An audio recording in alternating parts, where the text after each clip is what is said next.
Plane crash થતાની સાથે જ જે સામે ક્રેશ થતા જોયું તેવા ફર્સ્ટ પર્સન આપણી સાથે ટીવી 9 ઉપર છે કે તેમની સાથે જ વાત કરશું. કાકા, આ એક્ઝેક્ટ જે પ્લેન ક્રેશ થયું એ ક્યાં આગળ જગ્યા કહેવાય, જે આ મેઘાણીનગરના ઘોડા કેમ કહેવાતું હોય છે, કઈ રીતનું તમે નજરે જોયું?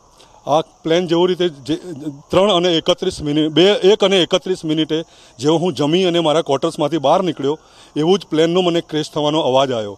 મને એમ થયું કે પ્લેન નીચું જાય છે એટલે આટલો અવાજ આવે છે. હું દોડીને જોવા ગયો ત્યારે પ્લેન આકાશમાં જ ક્રેશ થઈ ગયેલું, એને ફાયર થયેલું મેં જોયું. અને જોતાની સાથે જ એ જ્યાં સિવિલ હોસ્પિટલના રેસિડન્ટ ડૉક્ટરો રહે છે એ કેમ્પસમાં અડધું ક્રેશ થયું, અડધું એસઆરપી કેમ્પમાં, જે એસઆરપી કેમ્પમાં રહે છે સ્ટેટ રિઝર્વ પોલીસના કેમ્પમાં, અને અડધું અમારી office Indian council of medical રિસર્ચની જે દીવાર છે એને એક ફ્લાય તોડી અને સીધું અંદર આવેલું અમે જોયું.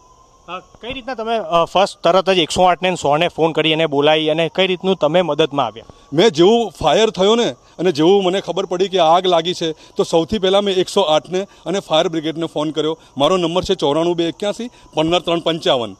અને મેં એને ફોન કર્યો અને કહ્યું કે ઘોડા કેમ્પ એસઆરપી કેમ્પ રોડ ઉપર જે ડૉક્ટરોના અતુલ્ય 1 અતુલ્ય 2ની સામે એક પ્લેન ક્રેશ થયું છે, તમે તાત્કાલિક એમ્બ્યુલન્સને અને તમે ફાયર બ્રિગેડને જાણ કરો. એટલી વાત કરી અને અમારી ઓફિસના જેટલા બી લોકો હતા એ અમે ત્યાં ગયા અને જેટલી થાય એટલી અમે મદદ કરી. જ્યારે ફાયર બ્રિગેડ આવ્યું, આગ થોડી ઓલવાણી, તો મેં ડેડ બોડીને પણ ઉપાડી. લોકોને જે લોકો ઇન્જર્ડ તો કોઈ અમને મળ્યું જ નથી, જોકે મેક્સિમમ ડેથ બોડી જ અમે લોકોએ ઉપાડી છે.